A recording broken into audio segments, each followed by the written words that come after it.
안녕하세요. 원가관리사 1급 23강 강의를 지금부터 시작하겠습니다.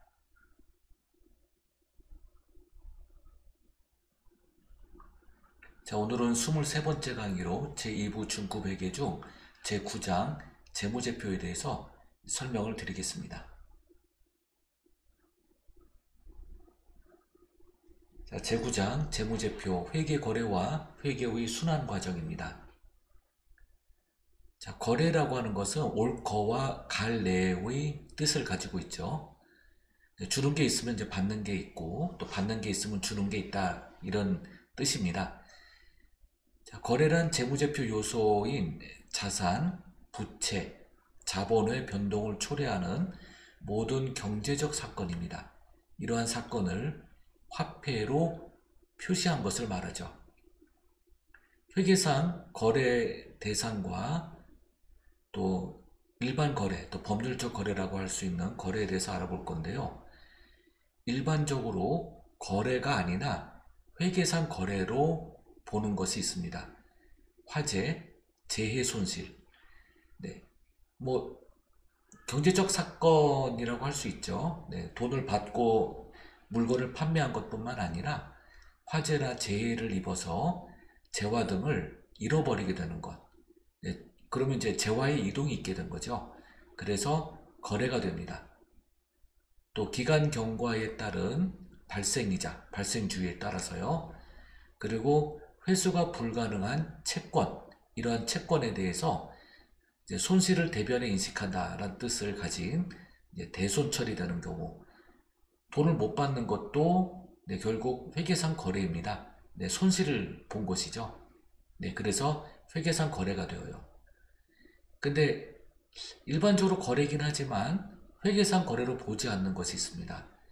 계약의 체결 또는 종업원 등을 채용한다든지 실질적으로 재화나 화폐의 이동이 없었어요. 그래서 거래긴 하지만 회계상 거래가 아니란 얘기죠.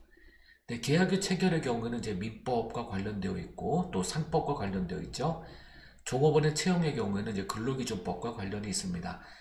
법률상 거래에 해당되고요. 회계상 거래에 해당되진 않죠. 거래의 종류를 살펴보면 교환거래가 있습니다. 교환 거래는 자산 간의 교환, 또 부채 간의 교환, 또 자산과 부채 간의 교환, 또 자산, 부채, 자본 간의 교환 등이 있게 되면 교환 거래가 됩니다.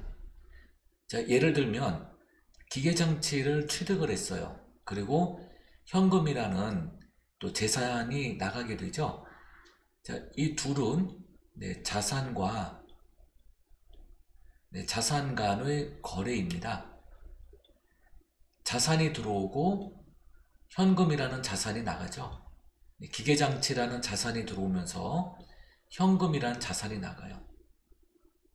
등가 원칙에 따라서 자산 대 자산 거래가 있게 되죠. 이 교환 거래입니다. 반면에 이제 손익거래라는 게 있는데요. 이 손익은요, 손실, 또 이익은 이익입니다. 자, 손실 또는 이제 이익 등이 있게 되면 손익이라고 하는데요. 자산, 부채, 자본의 증감 원인이 수익 그리고 비용 때문에 일어난 거래, 이것을 손익거래라고 합니다. 자, 이 급여라는 것은 이제 비용입니다. 그러면 이제 급여를 지급하게 되면 비용의 발생이 되어요. 비용의 발생은 언제나 차변입니다. 그리고 이 급여를 현금으로 주게 되죠. 현금이라는 자산이 나갑니다. 이것은 이제 자산의 감소가 되죠. 자, 이 자산의 감소의 원인이 급여라는 비용의 발생 때문에 일어난 것이에요. 자, 이러한 것을 손익거래라고 합니다.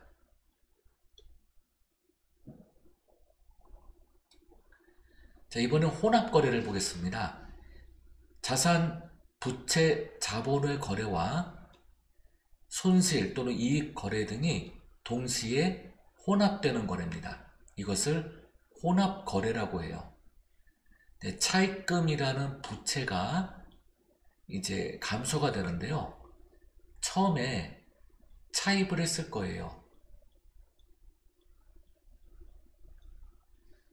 그러면은 대변에 부채의 증가가 있게 됩니다. 차입금이라는 부채가 증가되면서 차변에 현금이라는 자산이 늘어나겠죠. 네, 자산의 증가가 있게 돼요. 자, 이러한 거래는 당연히 네, 교환 거래입니다.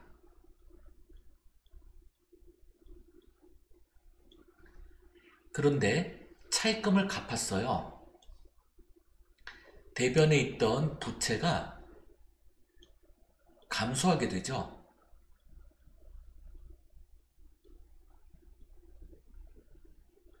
그래서 네, 부채가 네, 감소하게 됩니다. 그 다음에 이 부채를 현금으로 갚죠. 현금이 나가요. 그러면 이제 자산의 감소가 있게 됩니다. 그러면 이 자체만으로 보더라도 교환 거래예요. 그런데 자, 이 금융 비용을 일으키게 되는데요. 돈을 사용한 것만큼 또 이자로 갚아야 되죠. 자, 이자라는 비용이 추가됩니다. 그러면 이 부채 감소와 또 비용의 발생,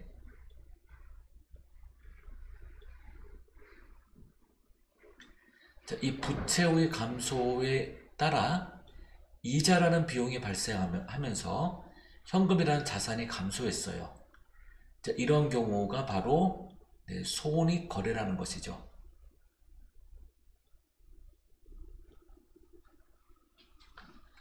자, 이번에 거래의 8요소에 대해서 알아보겠습니다. 복식부기를 한다면 이제 거래의 8요소를 이제 알게 되는데요. 복식이라는 거는 네, 이중기입이란 뜻이 되죠. 네, 그래서 차변 요소, 대변 요소를 함께 복식으로 기록한다 라고 해서 복식부기, 장부기입이란 뜻이에요. 부기는요. 네, 복식부기가 됩니다. 그래서 왼쪽 차변에 자산의 증가, 오른쪽 대변에 자산의 감소가 있게 되고, 자, 왼쪽 차변에 부채의 감소가 있게 되고요. 오른쪽 대변에 부채의 증가가 있게 됩니다. 또 왼쪽 차변에 자본의 감소가 있게 되고요. 오른쪽 대변에 자본의 증가가 있게 됩니다. 왼쪽 차변에 비용의 발생이 있게 되고요. 오른쪽 대변에 수익의 발생이 있게 됩니다. 이렇게 해서 거래의 8요소가 됩니다. 네, 자산의 증가가 있게 되면 자산의 감소가 있게 되고, 또 부채의 증가로 인해서 자산이 증가되는 경우가 있고요.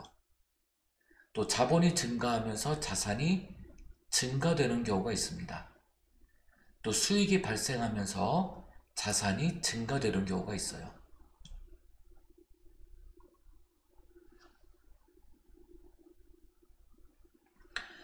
자, 그 다음에 부채를 감소시키면서 자산이 감소되는 경우가 있고요. 부채가 감소되면서 동시에 부채가 증가되는 경우가 있고요. 네, 빚을 빚으로 막는 거죠.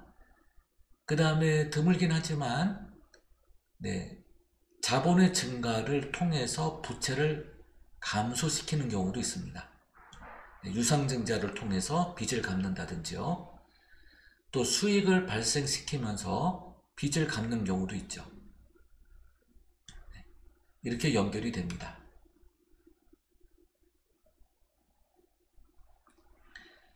자, 자산이 감소하면서 자본이 감소되는 경우도 있습니다. 네, 자본을 감소시키면서 자산을 감소시키는 행위, 이제 감자가 대표적인 예고요. 또 빚을 발생시키면서 자본을 감소시키는 경우도 있습니다. 드물긴 하지만. 그리고 자본의 증가와 자본의 감소가 동시에 있을 수 있어요. 이것도 드문 거래입니다.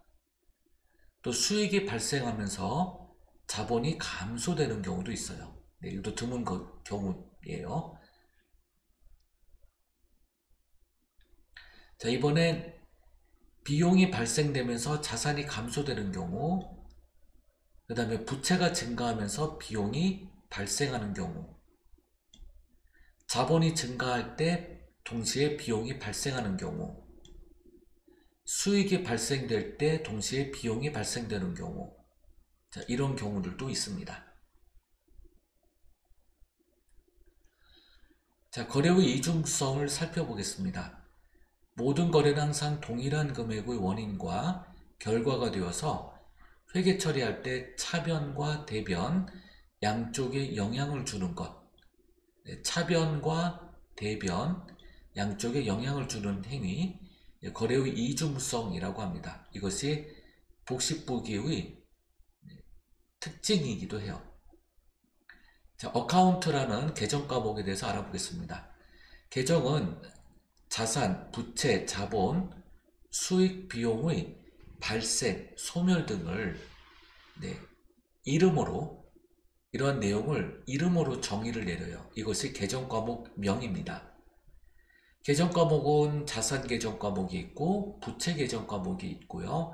자본 계정 과목, 수익 계정 과목, 비용 계정 과목 등이 있습니다. 회계의 순환 과정을 살펴보겠습니다. 회계는 항상 이렇게 매번 반복되어요. 1년 단위마다 결산하면서 또 새해가 시작되면 차기 이월된 그 금액들을 가지고 또 계속 이제 거래가 이어지게 되죠. 이렇게 해서 회계가 순환됩니다. 이것을 어카운팅 사이클이라고 해요. 우리말로 회계 순환 과정이라고 합니다. 먼저 법률상 거래와 회계상 거래를 식별해야 되고요. 그리고 분계를 해야 됩니다. 이 분계는 당연히 거래의 판료소에 따라 분계를 하게 되죠. 차변, 대변 이런 식으로 나누어서 분계를 하게 됩니다. 그리고 이제 분계장에 기록하게 되고요. 분계장에 기록된 회계처리 내용이 총계정 원장으로 옮겨 적게 됩니다. 전개하게 돼요. 그렇게 해서 총계정 원장의 계정 과목별 내용들이 수정전 시산표에 들어가게 되고, 그 다음에 결산 수정 분계를 통과해서 다시 수정 후 시산표가 작성되어지게 되고요. 그리고 각종 이제 손익 마감 등을 하게 되고 계정 마감을 하게 됩니다. 그리고 이제 재무제표를 작성하게 되어요. 그래서 이 재무제표, 손익계산서, 재무상태표, 현금흐름표, 자본변동표,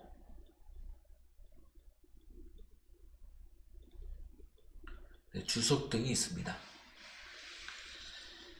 자, 이 재무제표 작성하기 전 단계에 이제 물론 이제 정산표가 있죠. 오늘날 이제 장부가 자동화되면서 우리는 이제 정산표를 모르게 되는데, 예전에 이제 수계장부를 작성할 때 정산표를 꼭 기입을 했습니다. 정산표를 거쳐서 재무제표가 이렇게 5가지 요소가 나오게 되죠. 물론 이제 제조업의 경우에는 여기 이제 제조원가 명세서가 있습니다. 하지만 이 제조원가 명세서는 재무제표가 아닙니다. 손익계산서의 부속명세서죠.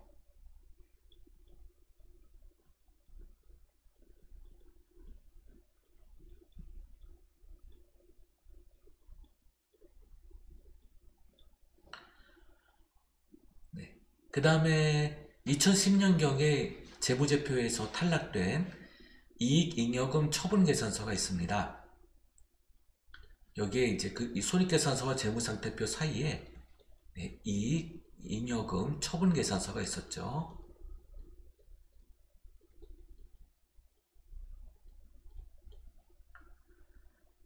자, 이 제조원가 명세서에는 손익계산서에 이제 단기 제품 제조원가를 전달하죠.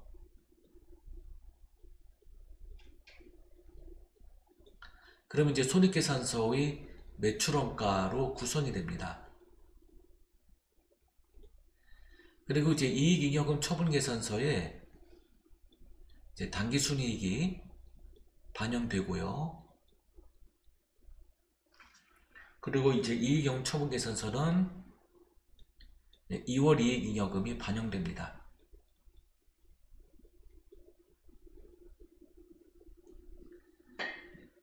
그런데 이 잉여금 처분계산서도 재무상태표의 그 주석사항이고요. 그 재무제표 요소에서는 빠져나가게 됩니다. 2010년도에 2010년 12월에 개정이 되었어요. 그래서 재무제표는 아닙니다. 그래서 이 잉여금 처분계산서는 이제 재무상태표의 주석사항이 되죠.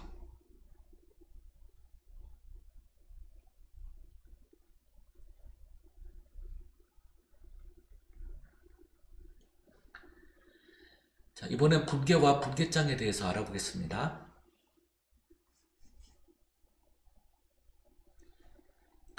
분계란 거래를 계정기입 원칙에 따라서 분류하고 기록하는 행위입니다. 이러한 분계 내용이 기록되는 장소가 분계장이에요. 총계조 원장과 전기를 보겠습니다. 총계조 원장이란 각 계정별로 계정과목명과 금액들이 기록되는 곳이에요. 전기란 분계장에 기록된 각 거래 내역을 각 계정별로 기입하는 것을 말하죠. 결산 예비 절차를 보겠습니다. 시산표가 있는데요. 총계조 원장으로 기록된 거래 기록의 오류를 잡아내기 위해서 기록하는 표예요. 대차 평균의 원리를 따르고요. 자, 대변과 차변이 일치해야 된다는 것이 바로 대차 평균의 원리예요. 자, 복식보기의 기록 시스템에 따라 모든 거래 기록의 차변 요소 그리고 대변 요소의 총액이 서로 일치해야 합니다. 일치하지 않으면 이 시산표에서 바로 걸러내게 되죠. 하지만 시산표에서도 발견할 수 없는 오류들이 있어요.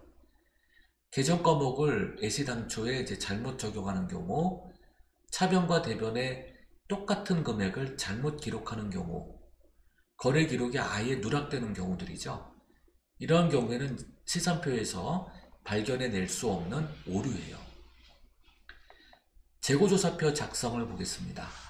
부정확한 계정 과목의 잔액을 실제 잔액에 일치시키기 위해서 장부 수정에 필요한 결산정리 사항만을 기재한 일람표가 바로 재고조사표인데요.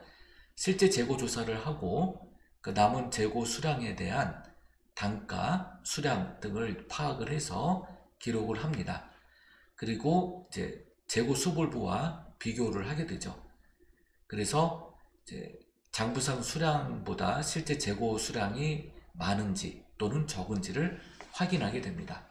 그렇게 해서 불일치하는 부분에 대해서 그 불일치 원인을 찾아내고 거기에 따라서 또 회계 처리가 있게 됩니다. 결산 정리 분계를 보겠습니다. 기말 결산 정리 사항이 되는데요. 정확한 단기 손익을 구하기 위해서 발생주의에 따라 조정하는 단계입니다. 복식부기는 현금주의가 아닙니다. 발생주의를 따르는데요. 현금주의는 주로 이제 단식부기에 어울리게 되죠. 단식부기. 단식부기의 대표적으로 이제 가정에서 작성하는 이제 가계부 등이 있고요. 또는 이제 비영리법인,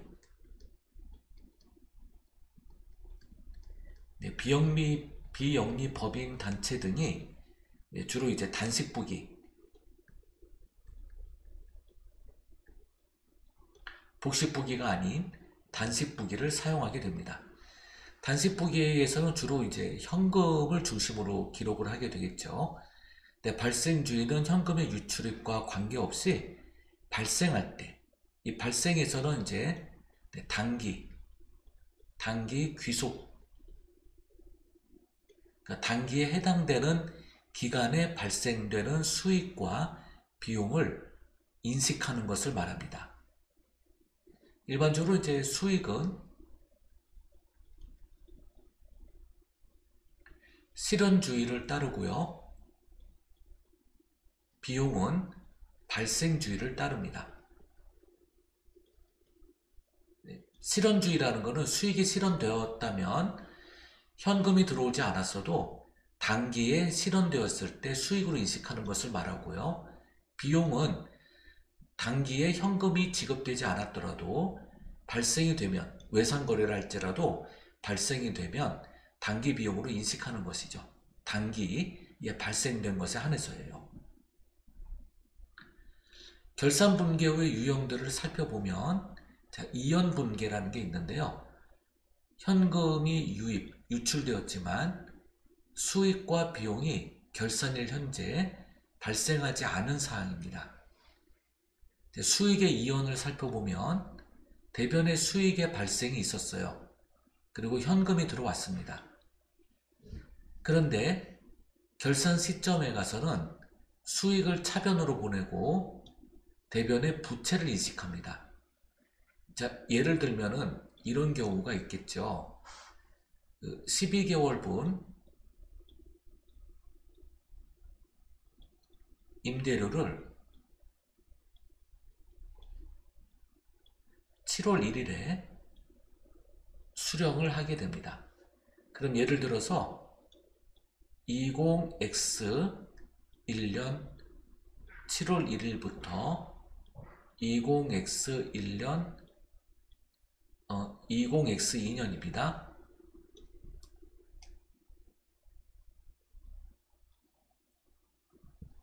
자, 20X 2년 6월 30까지 해당되는 1년치예요. 그리고 매월 임대료가 100만 원이라고 가정을 해볼게요. 그러면 이제 7월 1일에 차변의 현금 1200만 원, 대변의 임대 수익 1200만 원이 들어왔어요. 그리고 12월 31일 결산일이 되었을 때, 자, 6개월치만 단기에 귀속되고요. 차년도 6개월은 차기에 귀속되는 것입니다. 그러므로 임대수익 1200만 원 중에 12월 6, 즉 7월 1일부터 20X 1년 12월 말일까지 해당되는 단기 기간이 6개월입니다. 그러면은 12월 말일 기준으로 보았을 때 6개월은 이미 경과되었죠. 7월 1일부터 시작이 되어서 12월 말일까지 기간이 경과되었어요. 그래서 경과된 6개월을 곱하고 나누기 12개월을 하면 600만 원이 임대 수입으로 확정되는 겁니다. 그런데 그러면 나머지 6개월은 차년도 6월 말일까지 기간에 해당되는 임대 수입은 단기 수익이 되면 안 돼요. 그래서 기간 미경과분, 미경과 기간 6개월이죠. 600만 원이 나오는데요. 그 600만 원에 해당되는 임대 수입을 차변으로 보냅니다.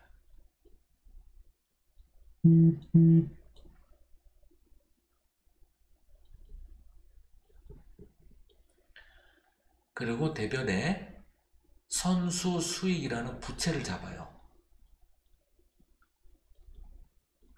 그래서 자, 수익이 감소하고 부채가 증가합니다. 자, 그러면 왜 수익이 감소하면서 부채가 증가하느냐라고 한다면 기간이 미경과되었기 때문에 세입자 입장에서 갑자기 이사를 간다라고 할 때 600만 원 돌려주어야 되죠. 기간 미경과분에 대해서. 그래서 기간이 아직 경과되지 않았으므로 완전한 내수익이 되지 않았어요. 돌려주어야 합니다. 그래서 선수수익이라는 부채를 잡게 되는 것이죠. 네, 그걸 얘기하는 거예요. 네, 비용의 이연을 살펴보겠습니다. 비용을 지급했어요. 그런데 결산 시점에 선급비용이라는 자산이 오게 됩니다. 이게 어떤 경우냐면은 12개월분, 즉 1년치죠. 1년치 보험료를 지급했어요. 언제요? 7월 1일에. 자, 그러면 이 보험기간이 20X1년 7월 1일부터 20X2년 6월 말일까지입니다. 자, 그러면 이제 7월 1일에 차변의 보험료 한 달에 10만원씩이라고 하면 보험료 120만원이 지급되었어요. 대변에 현금 120만원. 그리고 나서 또 12월 말일이 되었을 때 기간 미경과분 6개월이 있죠. 네, 요 6개월 분에 대한 비용은 단기 비용이 되면 안 되죠. 한꺼번에 단기 비용 처리했다면 기간 미경과분만큼 곱하기, 자, 여기 곱하기 기간 미경과분만큼 비용을 반납해야 됩니다. 그래서 12월 말일 결산 시점에 보험료 이 중 6개월분에 해당되는 60만원을 대변에 보내고요. 자산이 됩니다. 비용이 소멸하면 차변에 자산이 되어요. 그래서 차변에 선급비용 60만원이 오게 됩니다. 네, 단기 비용만 인식을 해야 되죠. 네, 그래서 이거를 얘기하고 있는 것이죠. 대변의 비용으로 보내고 차변의 자산 선급비용이 오는 그런 회계 처리를 하게 됩니다. 자, 발생 분계를 보겠습니다. 기존의 현금 유입, 유출이 없었지만 수익 비용이 결산일 현재 발생 사항에 대한 것으로 미지급 비용, 미수수익이 이에 해당한다. 이 부분 네, 보겠습니다. 네, 수익이 발생이 되었어요. 예를 들면은 자, 이자 수익이라고 해볼게요. 그런데 이자가 적금이나 예금에 대한 이자예요. 자, 정기 적금이나 정기 예금의 만기가 있죠. 만기가 3년 뒤, 5년 뒤, 10년 뒤에요. 그러면 자, 미래에 적금의 만기가 도래됩니다. 그러면 적금 또는 예금에 잔고가 있을 때 이자가 붙게 되는데요. 그 붙은 이자가 단기에 인출이 가능할까요? 인출하려면 해약을 해야 됩니다. 그래서 통장에 이자는 찍혀 있지만 만기일이 됐을 때 그때 한꺼번에 수취를 하는 거예요. 그러면 현재 이자 수익이 통장에 있었다 하더라도 현금화 되기 전이기 때문에 미수 수익으로 잡아야 합니다. 여기 자산이고요. 자산이 증가되면서 수익이 발생되는 거죠. 그런데 아직 현금화 되기에는 이르다. 만기일 이전이므로 그래서 미수 수익을 잡는 거예요. 자, 비용의 발생을 볼게요. 자, 비용이 발생했는데 미지급되었습니다. 예를 들면 카드로 뭐 식사 대금을 지불하기도 하고 차량 유지비 등을 지급을 했어요. 카드로 결제했는데 카드 결제일이 다음 달 25일이다. 근데 이번 달에 복리후생비라든지 차량 유지비라든지 비용이 발생했어요. 그럼 이번 달에 발생된 거면 아직 현금 지급 전이죠. 카드 결제일이 다음 달이니까. 그러면 카드 결제일에 비용을 잡을 것이냐? 그리 되면 현금주의가 됩니다. 자, 복식부기는 발생주의이므로 당월에 발생된 비용을 다 잡아요. 그리고 미지급 비용, 아직 지급기일 미도래다 라는 뜻으로 미지급 비용을 잡는 겁니다. 이자 비용도 마찬가지죠. 네, 다음 달에 낼 이자인데 이번 달 귀속분이 발생되었어요. 이자 비용이. 네, 납부일은 다음 달이에요. 그러면 일단 당월에 이자 비용 잡고 다음 달에 낼 거니까 일단 대변에 미지급 비용 잡는 거예요. 소모품 처리 볼게요. 네, 뭐 복사용지, 종이컵 등을 구입을 했어요. 차변에 소모품비, 대변에 현금 지급합니다. 결산 시점에 소모품비가 대변으로 가네요. 어떤 경우냐면은 자, 복사용지, 종이컵 등을 한꺼번에 대량 구매를 했는데 기말에 복사용지 박스가 남아있고 종이컵 박스가 남아있다. 예를 들면 10박스 취득을 했는데 10박스 구매를 했는데 결산 시점에 5박스씩 남았다. 그 미사용이거든요. 미사용에 대한 소모품에 대해서 수량 체크를 하고 이제 자산으로 잡는 겁니다. 단기 사용분만 비용으로 잡아요. 그래서 미사용 소모품 대체라고 해서요. 12월 말 현재 결산 시점에 아직 사용되지 아니하고 남아있는 부분에 대해서는 비용을 좀 유보시키자. 그래서 차변에 있던 비용 중 일부 남아있는 수량만큼 대변으로 보내고 차변의 재고자산 중 하나인 소모품이라는 자산 계정을 잡아요. 그러다가 그 다음 연도에 사용된 것만큼 다시 소모품비를 대체하죠. 차변의 소모품비, 대변의 소모품. 구입을 할 때 아예 그냥 자산으로 잡는 경우도 있습니다. 그리고 결산 시점에 사용된 것만큼 소모품비로 대체시키는 거죠. 그리고 아직 사용하지 않고 남아있는 부분에 대해서 소모품으로 그냥 남기는 거고요. 그래서 사용분만큼 소모품비로 대체가 되면 차변에 있던 소모품 중 일부가 대변으로 소멸하게 됩니다. 사용을 다 했다 그러면은 그냥 전액 다 소모품비로 결산 시점에 인식되는 것이죠. 이 외에도 평가가 있는데요. 네, 자산은 평가를 하는 부분들이 있어요. 네, 단기 매매 증권 또는 매도 가능 증권 등이 평가 대상인데요. 자, 결산 시점에 내가 주식이나 채권을 취득을 했는데 증권거래소 기말 시점에 주가가 올랐어요. 오른 것만큼 이익을 잡습니다. 영업의 수익에 해당되는 단기 매매 증권 평가 이익이 대변에 잡히죠. 자, 그 다음 매도 가능 증권도 마찬가지로 장기 보유 주식이나 채권인데 결산 시점에 증권거래소에 있는 그 기말 종가의 가치가 올랐다. 그러면 대변에 매도 가능 증권 평가이익 잡고 오른 것만큼 매도 가능 증권 차변에 잡히게 되죠. 그런데 이 장기 보유에 따른 미실현 이익이기 때문에 이 매도 가능 증권 평가이익은 자본 계정으로 갑니다. 네, AC가 어카운트의 약자예요. 네, 자본 계정 중 기타 포괄 손익 누계액으로 집계가 됩니다.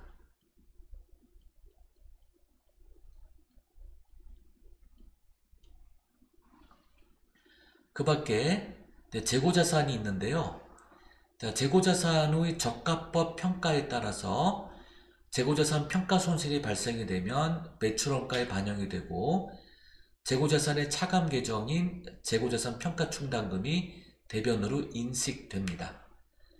자, 유형자산 또는 무형자산은 결산 시점에 상각을 하게 되고요. 차변의 감가상각비, 대변의 기계 감가상각 누계액 또는 건물 감가상각 누계액, 차량 운반고 감가상각 누계액 등등 간접법으로 상각 누계액이 반영됩니다. 그리고 해당 자산의 차감 계정이 돼요. 자, 이 재고자산 평가 충당금과 감가상각 누계액 등은 해당 자산의 차감 계정입니다. 그래서 평가성 계정이다 라고도 하죠.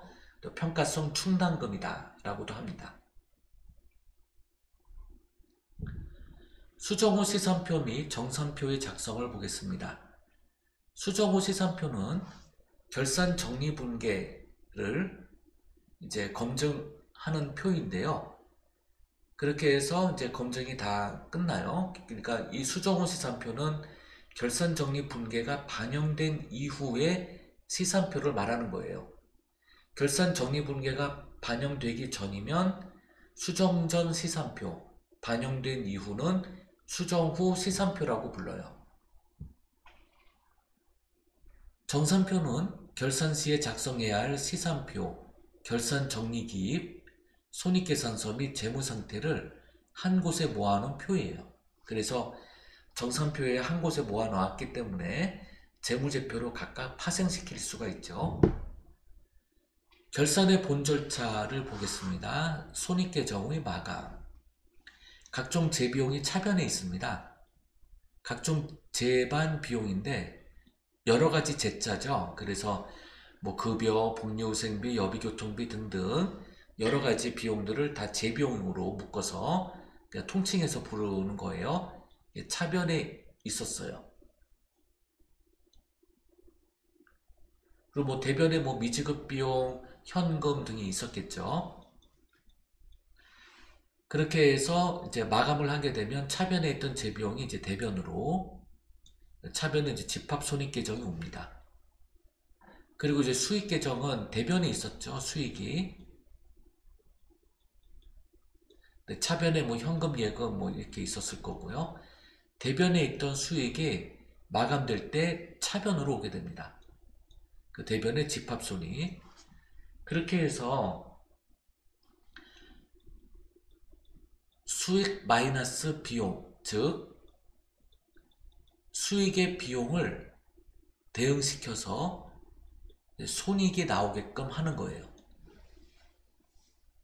그래서 이제 이 수익에서 비용이 차감되도록 합니다. 그 다음에 손익에서 당기순이익이 나오게 되면 이익잉여금으로 대체가 되고요. 그래서 대변에 있던 2월 이익잉여금이 차변으로 오면서 대변에 당기손익이 대응이 되는 거죠. 당기손실이 발생되면 대변의 이익잉여금에서 차감시키고요. 차변에 집합손익이 오게 됩니다. 자, 이익잉여금이 있을 때 이익잉여금에서 차감이 되죠. 아니면 아예 그냥 당기손실로 잡히게 되고 이익잉여금이 없을 때에는 당기손실이 되면서 자본계정이 차감되죠. 이익잉여금에서 차감돼도 자본 총액은 차감됩니다.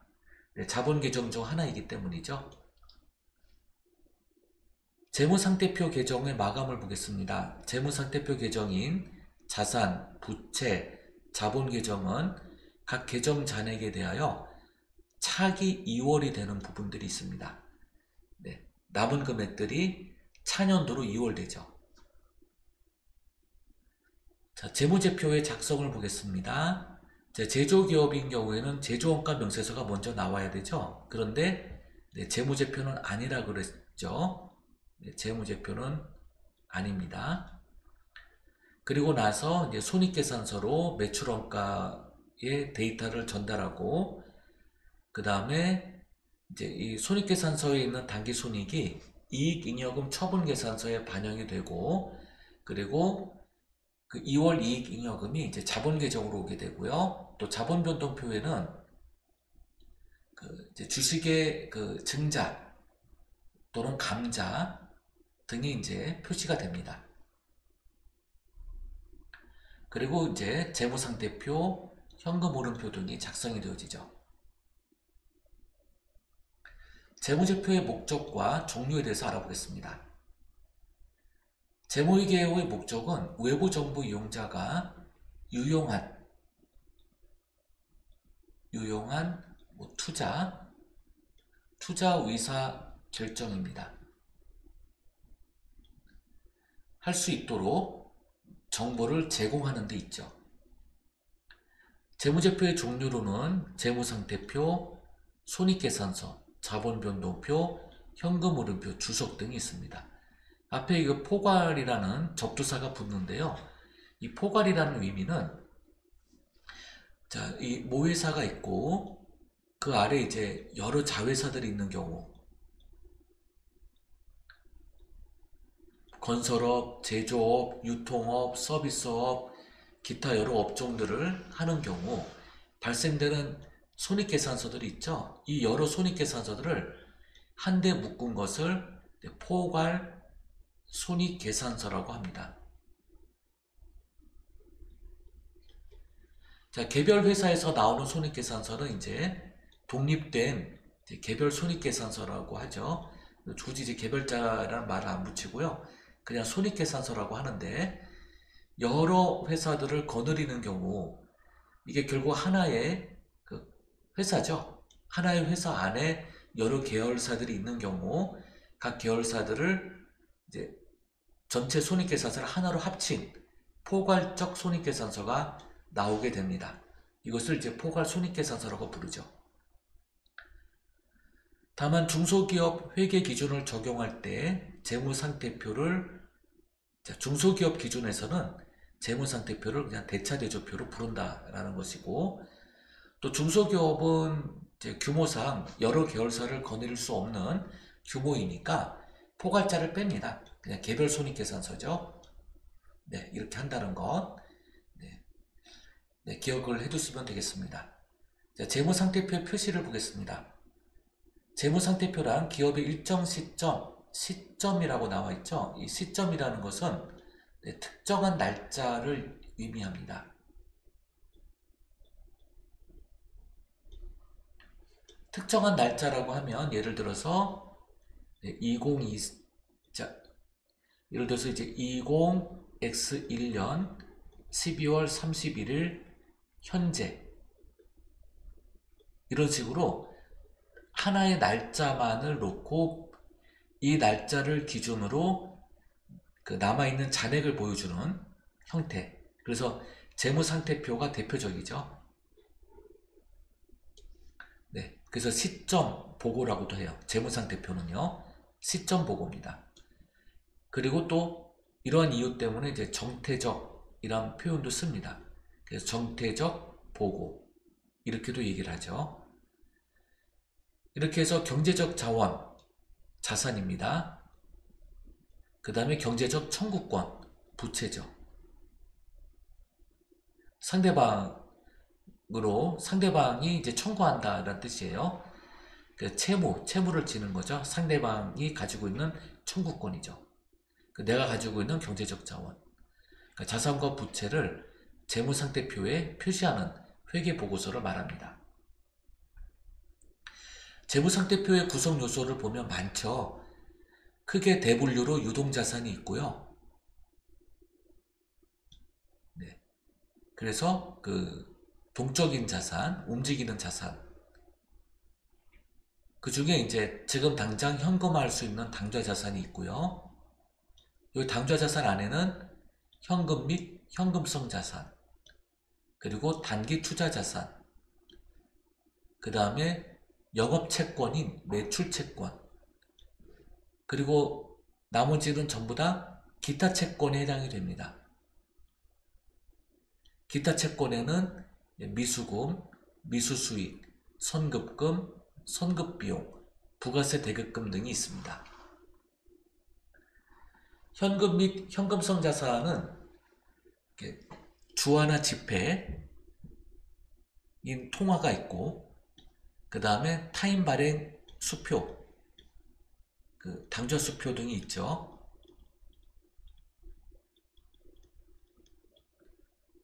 여기서 선일자 수표는 제외합니다. 선일자 수표는 해당되지 않아요. 이게 어음이기 때문에. 그 다음에 우편환증서, 배당금 지급 통지서, 만기가 도래되는 국채 이자표 등이 있습니다. 그리고 고객이 언제든지 요구하면 은행은 불응해서는 안 된다라는 뜻인 요구불 예금, 수시로 입출금이 자유로운 예금이죠. 당좌 예금, 보통 예금, 저축 예금 등이 있습니다. 다 그 현금에 해당돼요. 현금성 자산에는 유가증권, 단기금융상품으로 취득 기준입니다. 결산일로부터가 아니라 취득일로부터예요. 취득일로부터 3개월, 즉 90일 이내 현금화될 수 있는 환매조건부 채권, 양도성 예금증서 등이 현금성 자산이 됩니다. 단기 투자 자산에는 정기예금, 정기적금, 단기 매매증권, 단기 대여금 등이 있습니다. 정기예금은 일정 기간을 두고 금액을 예치했다가 만기가 도래될 때 현금화되는 것이죠. 근데 지금 이 당좌자산에 단기 투자자산이 있으니까 자, 만기 도래 시점이 언제냐면요. 결산일로부터 1년 이내입니다. 만기 도래 시점이. 네, 그렇게 보시면 되겠습니다.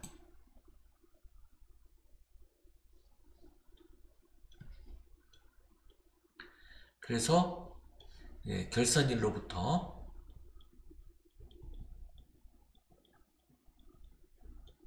1년 이내 만기 도래되어야 합니다. 정기적금도 매월 또는 분기마다 일정한 금액을 적립하는 것을 말하죠. 마찬가지로 결산일로부터 1년 이내 만기가 도래되면 단기 투자자산으로 분류됩니다. 단기 매매증권은 시장성이 있어야 돼요. 시장성이 있다라는 말은 유가증권 시장이 언제 어디든 언제 어느 때에든 이렇게 팔면 그 팔리는 유가증권을 얘기하죠. 그래서 결산일로부터 1년 이내에 매매 차익을 얻기 위하여 적극적으로 매수와 매도가 이루어져야 되는 거고 또 이루어질 수 있어야 되고요. 빈번하게 이루어지는 유가증권인 주식, 국채, 사채 등을 말합니다. 이것을 이제 단기 매매증권이라고 하죠. 단기 대여금은 1년 이내에 돌려받는 조건으로 빌려주는 것을 말합니다. 이러한 것들을 모두 단기 투자자산이라 부르죠. 자, 매출채권에는 상사채권이라고 해요. 이 둘을. 상사채권. 그래서 외상매출금, 받으러. 그래서 고유목적사업과 관련하여 이제 거래가 일어났을 때 그 채권 거래가 발생되는 경우죠. 네, 그 현금 거래 없이 이런 경우 어음을 받았다 그러면 이제 매출채권 중 하나가 되죠. 받으러움이란 계정을 쓰면서요. 자, 그 다음에 여기 있는 채권들은 자, 기타 채권이라고 해서요. 네, 상거래와 관련이 없는 채권들이죠. 대표적으로 미수금.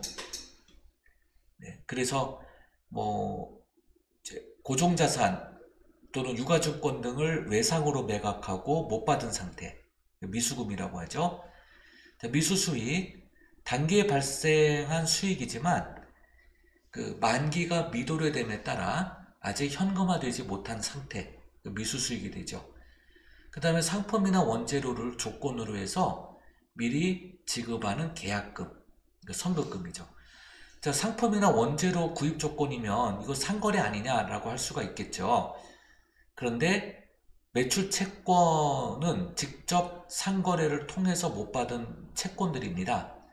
네, 선급금은 이제 앞으로 내가 구입을 하겠다.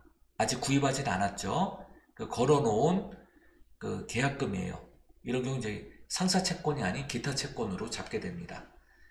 선급 비용입니다. 단기 지출한 비용 중 차기로 이월되는 비용들이 이제 선급 비용이 되고요. 부가세 대급금의 경우 매입을 할 때 매입 시 동시에 부담하는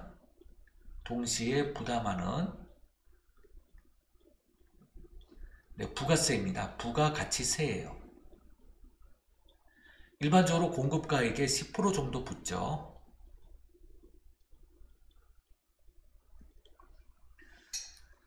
그렇게 해서 매입세액을 부담을 하고 나중에 매출세액에서 공제받는 그때 공제 가능한 매입세액을 이제 부가세 대급금이라고 합니다.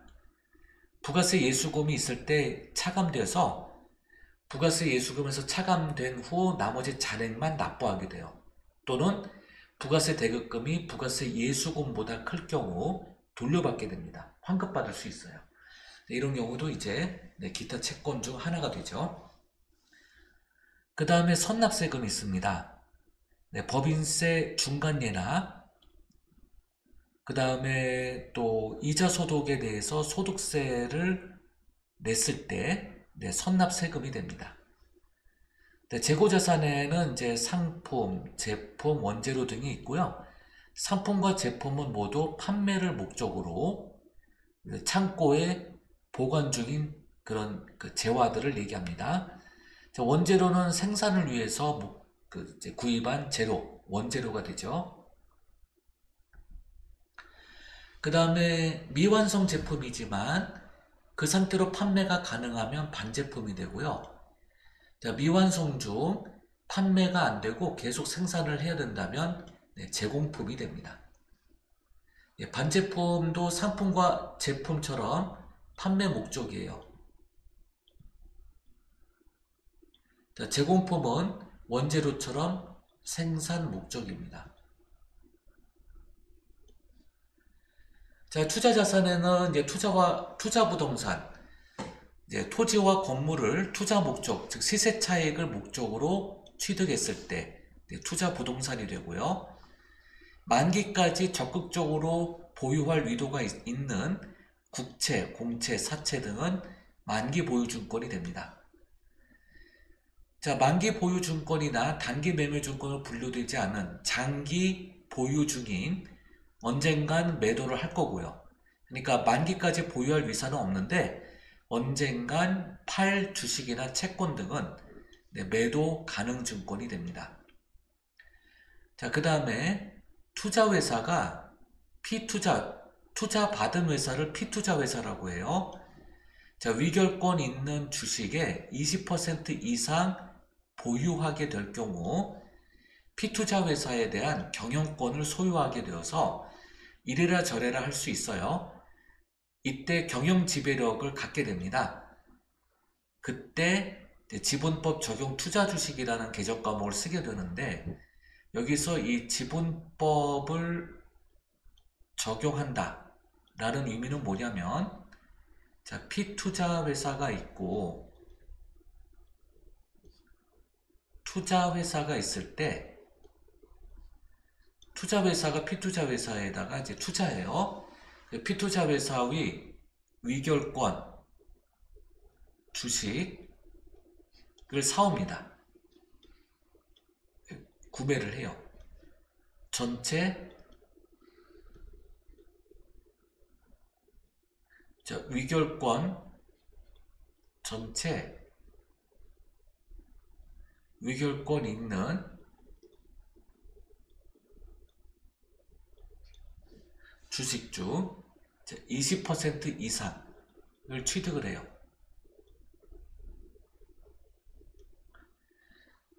그러면 지분율을 이제 20% 이상 가져가는 거죠. 그렇게 하면서 이 투자회사가 피투자회사에게 이제 경영권을 행사하게 될 때 피투자회사의 이제 단기 손익이 발생되면 이 단기 손익 중에 내가 취득한 지분율만큼 투자회사에다가 반영을 합니다.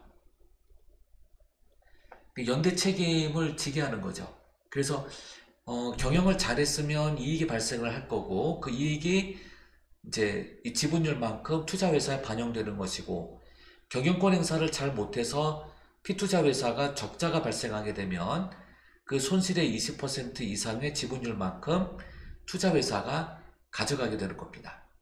그 지분법, 그 지분율만큼 적용하겠다. 그래서 지분법 적용 투자 주식이 되는 것이죠. 그 다음에 만기가 결산일로부터 1년 이후에 도래되는 금융상품들, 장기금융상품이 되고요. 대여기간이 결산일로부터 1년 이상 장기화되는 경우 투자자산에 해당되는 장기대여금이 됩니다. 어쨌든 이 투자자산에는 이러한 자산들이 있어요.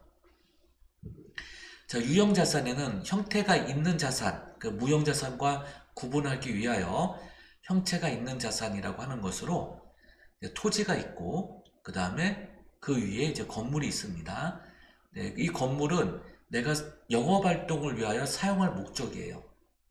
그 목적으로 취득하게 되면 건물이 됩니다. 그 사무실, 창고, 공장, 건물 부속 설비 등이 있죠.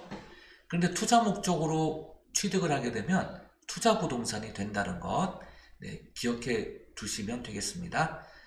그 밖에 구축물이 있는데, 자, 건물하고 구축물의 차이점은 건물은 사람이 거주 가능하고 구축물은 사람이 거주할 수 없죠. 영업활동을 위하여 사용하는 교량, 궤도, 정원 설비, 그다음에 기타 토목 설비, 공작물 등이 구축물에 해당됩니다. 그 밖에 이제 뭐 간판도 있고요. 그 다음에 뭐 조경수도 있고, 네.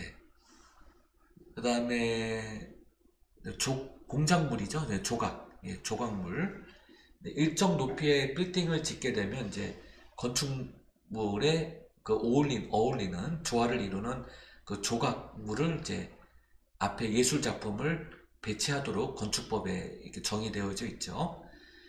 그 다음에 생산을 위해서 보유하는 기계장치, 그리고 뭐 운송용 차량이라든지 영업용 차량 등을 구매하게 되는 경우도 있고, 그다음에 비품, 책상, 의자, 컴퓨터, 냉장고 등, 그 다음에 건물이나 또는 기계장치 등을 제작하기 위하여 자본이 투자되어질 때 건설 중인 자산이라고 합니다.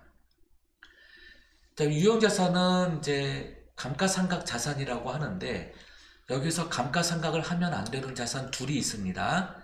네, 토지는 감가상각을 하면 안 되고, 건설 중인 자산도 감가상각을 하면 안 됩니다. 그래서 토지와 건설 중인 자산은 비상각 자산이라고 할 수 있죠. 네, 나머지 다른 자산들은 전부 다 상각 대상입니다. 사용하면서 수익이 발생되기 때문에 수익에 대응하는 감가상각비를 계상해야 돼요. 그래서 사용수익 자산이라고도 부르죠. 예, 감가상각하는 자산들. 예, 토지도 마찬가지로 감가상각을 할 수는 없지만 사용수익 자산이에요. 토지는 왜 감가상각을 못하냐? 토지는요, 아무리 많이 밟고 다녀도 토지 그 자체가 유지가 되죠. 그러니까 감가상각이 안 되는 자산이죠. 건설 중인 자산은 감가상각하면 안 되죠. 아직 건물이나 기계가 완성되지 않았기 때문에. 네. 그다음 무형자산, 형체가 없는 자산, 그 권리자산이라고 해서 권자가 붙습니다. 네, 영업권. 자, 영업권은 매수 또는 합병할 때 그 상대방, 매도하는 회사죠. 우리가 매수하는 거고, 자, 피매수 기업, 그러니까 매도하는 회사의 그 자산을 실질 가치보다 더 주고 사올 때 더 준 가치만큼 영업권이라는 자산을 잡게 돼요. 이 영업권이라는 것은요, 바로 그 노하우 또는 그 브랜드 가치,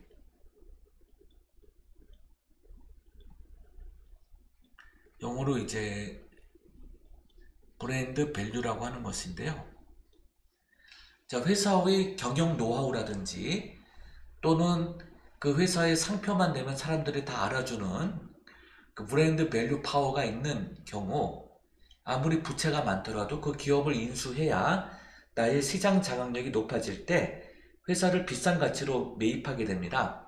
이때 회사의 그 가치보다 더 높은 가치를 주고 사올 때 그 차익만큼이 영업권이 되는 것이고, 영업권은 내 스스로 인식되는 게 아니라 상대방이 매수할 때 내가 가지고 있는 영업권이 상대방의 장부에 인식이 되는 거죠.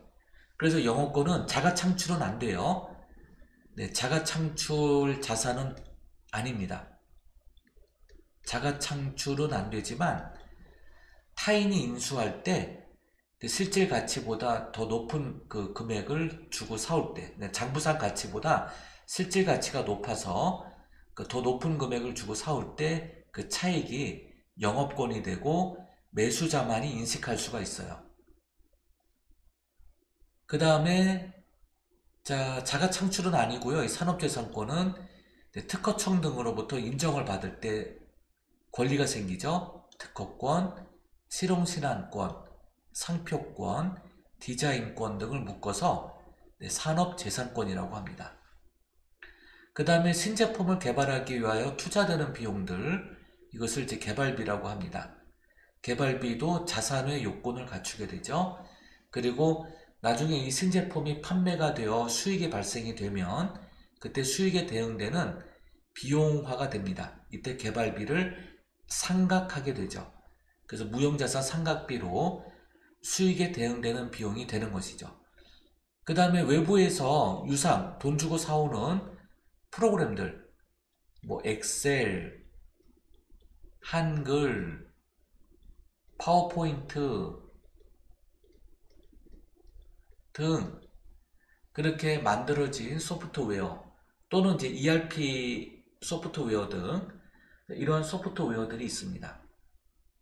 기타 무형자산으로는 광물 채굴권, 그 다음에 해상에서 물고기들을 잡을 수 있는 그 어획권, 그 다음에 라이센스, 상대방이 가지고 있는 저작권 등을 이제 사용하게 된다든지 아니면 내가 저작권을 만들어낸다든지 뭐 그림이라든지 뭐 아니면은 뭐 이제 글이라든지 이런 내용들 또는 음악, 작곡에 대한 저작권 등이 있죠. 이게 다 라이센스예요.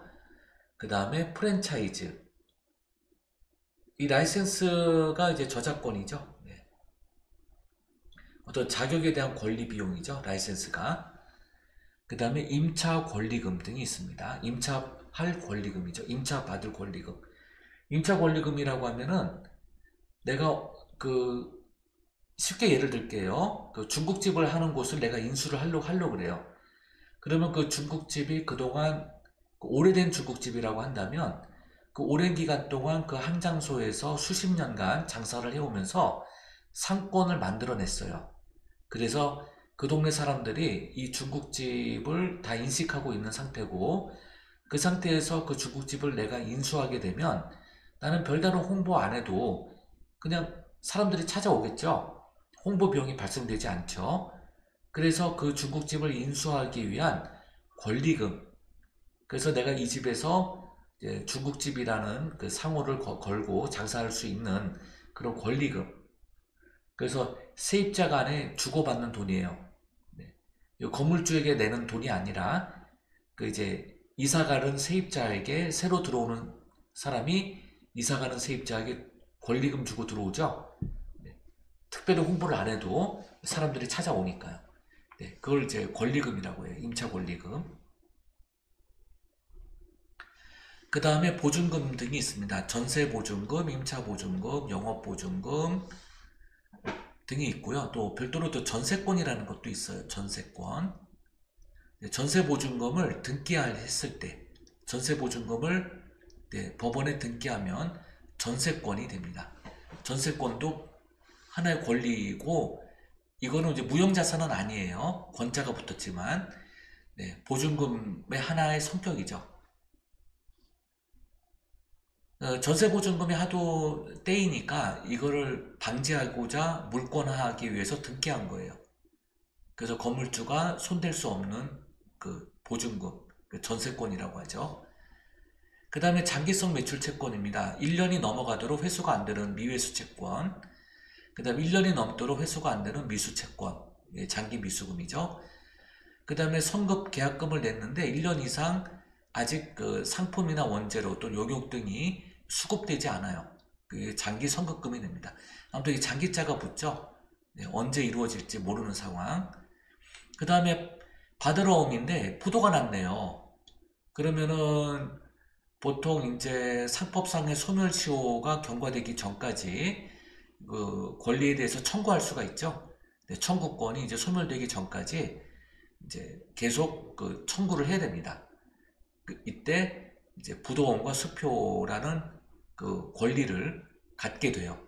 그 부도가 난 어음이나 수표지만 발행자에게 계속 요구할 수 있죠. 언제 해결해 줄 수 있느냐 이렇게요.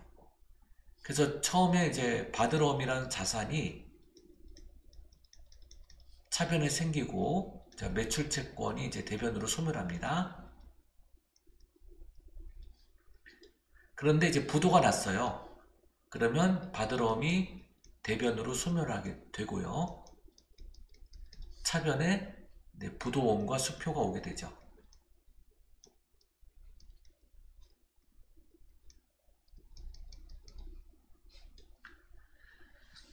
이 부도원과 수표는 이제 소멸치료가 경과되기 전까지 계속 차변에 있게 됩니다. 회수될 때까지이기도 하고요. 자, 이번에 이제 부담하는 채무, 부채를 보겠습니다. 매입 채무, 상거래 채무입니다. 상사 채무라고도 하고요. 바드러움과 외상 매입금과 지급어음이 있죠. 바드러움과 외상 매출금이 상사 채권이라면 외상 매입금과 지급어음은 상사 채무에 해당되죠. 상거래 전용입니다.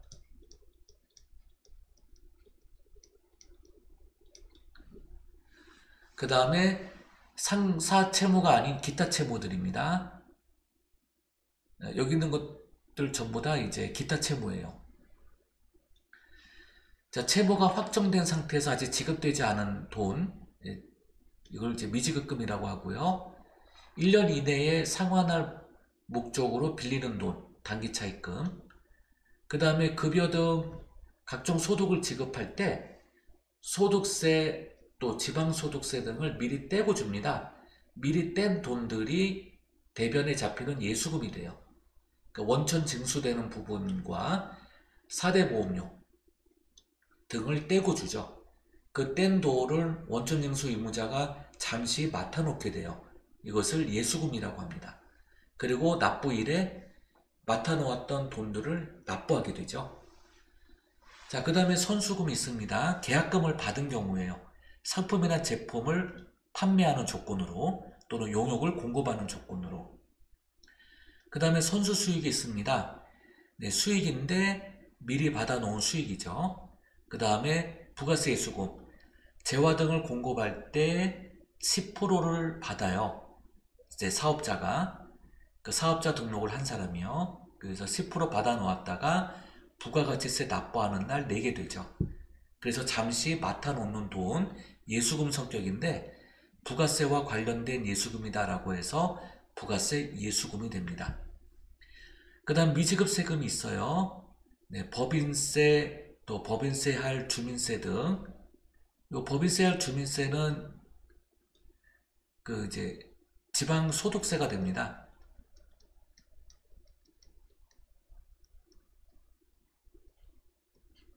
지방 법인세라고도 할 수 있죠. 지방세예요, 지방세. 법인세에 붙는 주민세, 지방소득세 중 하나죠. 그 다음 미지급 비용, 아직 채무가 지급기일이 미도래된 상태. 미지급 비용.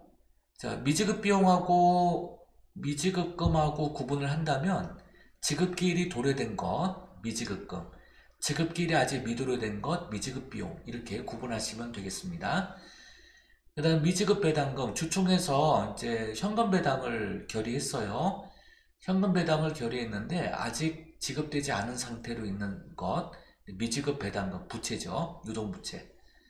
그 다음에 상환기일이 장기차입금인데 1년 이내에 이제 도래되었어요. 그래서 10년, 예를 들어서 이제 10년 동안 빌려 쓰기로 하고 은행으로부터 돈을 빌렸는데 이제 1년 남겨놓게 되었을 때 그때 이제 장기차입금이 유동성 장기부채가 됩니다. 그래서 비유동부채에 있던 장기차입금이 유동부채로 옮겨오면서 유동성 장기부채란 이름으로 탈바꿈하게 되죠. 비유동부채입니다. 결산일로부터 1년 이후에 천천히 갚는 돈들. 유동부채는 결산일로부터 1년 이내에 빨리 갚아야 되는 돈들이라면 비유동부채는 결산일로부터 1년 이후에 천천히 갚아도 되는 돈들이에요. 사채가 있습니다. 회사가 발행하는 채권, 그 다음에 장기차입금이 있죠. 1년 이상 상환기일을 가지고 빌리는 돈, 그 다음에 퇴직급여 충당부채가 있습니다. 1년 이상 장기 근속 장기 근속 종업원들에 대한 그 급여에 대해서 퇴직급여를 설정하게 되죠. 그 퇴직급여 충당 부채가 되고요. 이제 이 충당 부채는 부채성 충당금이라고 부르죠. 그래서 이제 다시 이 충당금의 종류가 크게 두 종류가 있는데요. 평가성 충당금이 있고요. 부채성 충당금이 있습니다. 자, 평가성 충당금에는 현재 가치 할인 차금,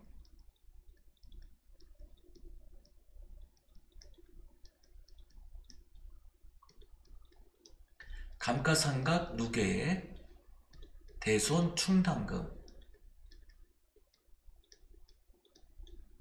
등이 있고요.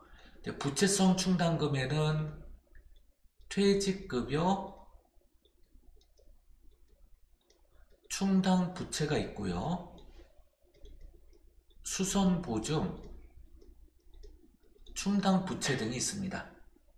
그래서 이 충당금에는 크게 평가성과 부채성이 있다라는 것이고, 이 부채성 충당금은 미래에 이제 차기 이후에 목돈이 나가야 될 돈들을 지금 현재 미리미리 부담시키는 겁니다. 미리미리 부채로 적립해 가는 거예요. 미래에 나갈 목돈을요, 적립해 나가는 거죠. 부채로. 그래서 부채성 충당금 중에 이제 퇴직급여 충당 부채가 있습니다. 장기성 매입 채무입니다. 1년 이상 못 갚고 있는 돈들, 장기 미지급금, 1년 이상 못 갚는 미지급금 등 장기 미지급금으로 분류가 됩니다. 장기자가 붙은 것들 다 비우동 부채죠. 자기 자본의 줄임말인 자본을 보겠습니다. 소유주가 가지고 있는 청구권이죠. 자본금, 발행 주식수의 액면 금액을 곱한 거예요. 발행 금액이 아니라. 그래서 발행 주식수 곱하기 액면 금액. 이 중에 보통주와 자본주가 있습니다. 보통주와 우선주가 있습니다. 보통주, 우선주. 보통주는 이제 위결권을 가지고 있죠. 의사결정권. 우선주는요, 위결권이 없어요. 다만 우선 배당받을 권리가 있죠. 우선 배당받을 권리가 있습니다. 보통주는 배당받을 권리도 있어요. 하지만 우선주에 밀립니다. 자본잉여금을 보겠습니다. 주식 발행 초과금이 있습니다. 주식 발행할 때 액면가를 초과해서 받은 금액입니다.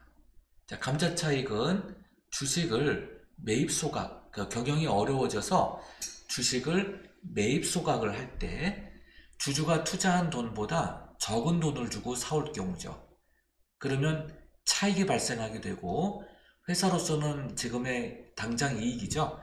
그래서 자본을 감소시키면서 얻는 이익, 감자 차익이라고 불러요. 또 결손이 났을 때 이 결손을 보존시키기 위해서, 이 보존이라는 것은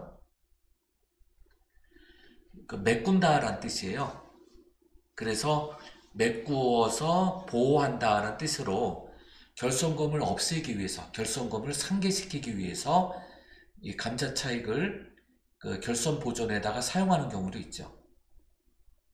그 다음에 자기주식 처분이익입니다. 주식시장에서 거래되고 있는 회사가 발행한 주식을 자기 회사 돈으로 다시 사와요. 그러면은 유통되는 주식수가 현저하게 줄어들게 됩니다. 그러면 주가가 오를 수 있겠죠? 주가가 오를 때 다시 되팔면 자기 주식 처분이익이 발생하게 돼요. 그러니까 유통 주식수를 줄이고 대신에 이제 주가를 올립니다. 그러면 자기 주식을 매입을 했다가 주가가 올랐을 때 매도할 수 있죠. 매도되었을 때 얻는 이익, 자기 주식 처분 이익이에요. 네, 자본 잉여금에 속합니다. 네, 자본 거래를 통해서 얻는 이익 거래죠. 자, 자본 조정은 반대로 이제 자본이 차감되는 경우예요. 그래서 이제 자기 주식이 있는데 이제 주식시장에서 거래되는 회사 발행 주식을 사올 그 당시는 일단은 자본이 감소되는 거래죠. 네. 주식 거래되는 거를 이제 일반 사람들이 또 개인이나 기관이 투자해서 들어오는 게 아니라 발행한 회사가 자사주를 매입하는 거예요. 이때 자본의 감소가 있게 되고 그래서 자본 조정이 됩니다. 주식 할인 발행 차금은 주식 발행 초과금의 반대에 해당되는 거래예요. 그래서 액면가액보다 적게 그 금액을 매겨서 발행하는 경우예요. 그래서 액면가 미달되는 금액, 액면가 이하 분에 해당되는 금액이 주식 할인 발행 차금으로 가게 됩니다. 자, 감자차손은 뭐냐면 발행된 주식을 주주로부터 되찾아올 때 주주가 투자한 돈보다 더 많은 돈을 주고 사와요. 이때 회사는 손실을 입게 되죠. 그래서 감자차손이 됩니다. 네, 주식을 매입 소각하는 경우에요. 자기 주식 처분 손실을 보겠습니다. 자기 주식을 매입을 했어요. 근데 감자차손과 달리 감자는요, 소각을 목적으로 하는데 또는 결손 보전을 목적으로 하는데 자기 주식은 되팔 수가 있습니다. 그 감자하고는 좀 달라요.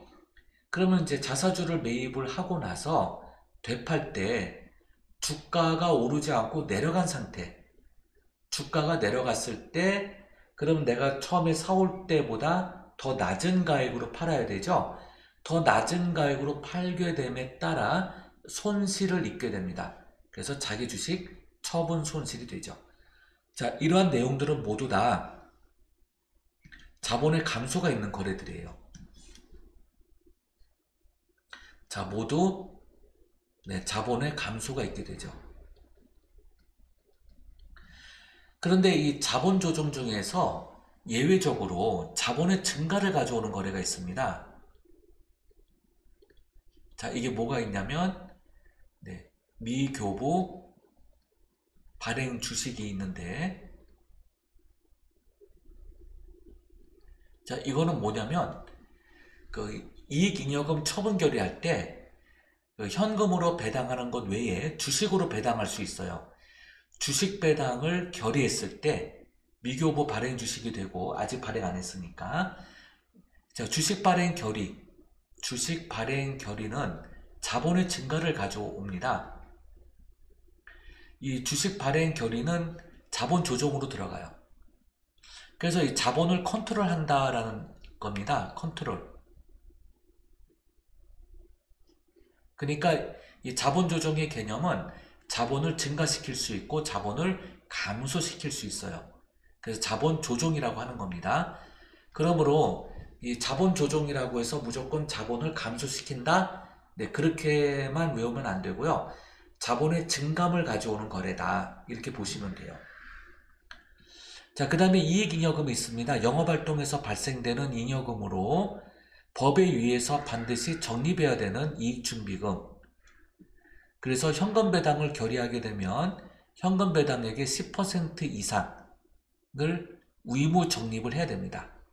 10%가 기본 의무 적립이에요. 그리고 10%를 초과하는 적립은 자유입니다. 그런데 10%는 의무예요.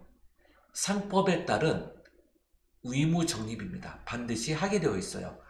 이걸 안 하게 되면 현금 배당을 결의했는데 이익준비금을 별도로 회계 처리하지 않으면 이익준비금을 적립하지 않으면 법적인 제재가 당연히 따르게 되겠죠.